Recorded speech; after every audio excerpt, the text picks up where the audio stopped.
भाई लोग नमस्कार। जी हाँ दोस्तों, खेसारी लाल यादव जी का बहुत ब्लास्ट लेवल का बोलबम सॉन्ग आप लोग के बीच में रिलीज होने जा रहा है। तो चलिए वीडियो को शुरू कर लेते हैं, जान लेते हैं गाने के बारे में। तो जी हाँ दोस्तों, बता दूं गाने का नाम है केवड़िया खोली। इस गाने को गाए खेसारी लाल यादव जी और राधा रावत जी। दोस्तों बात करते हैं इस गीत का, तो चंदन यदुवंशी जी ने इस गीत को लिखे हैं और म्यूजिक से सजाया है छोटू रावत जी ने। भाई लोग इस गाने जो है कल सुबह में आप लोग के बीच में रिलीज़ किए जा रहे हैं, यानी कि 1 अगस्त को सुबह में 6 बजे रिलीज़ किए जाएंगे खेसारी म्यूजिक वर्ल्ड द्वारा। जी हाँ दोस्तों, आप लोग को वीडियो बता दो, वीडियो में नजर आएंगे आप लोग का चाहता ग्लोबल स्टार खेसारी लाल यादव जी हैं, उनका साथ में शिल्पी राघवानी जी। तो दोस्तों बता दूं कि काफ़ी दिनों के बाद खेसारी लाल यादव जी का गाना जो है खेसारी म्यूजिक वर्ल्ड के द्वारा रिलीज़ किया जा रहा है। तो आशा और विश्वास है।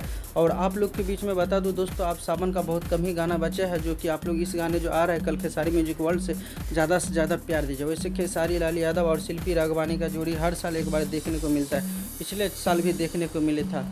बेलपतवा छतवा से तोड़ लिया हो, और फिर से आप लोग के लिए बड़ा धमाका लेकर आ रहे हैं कल सुबह में। तो तैयार रहिएगा दोस्तों, मिलते हैं फिर से एक नए वीडियो के साथ। तब तक के लिए अपना ख्याल रखिएगा और देखते रहिएगा Bhojpuri chief official YouTube channel. धन्यवाद दोस्तों।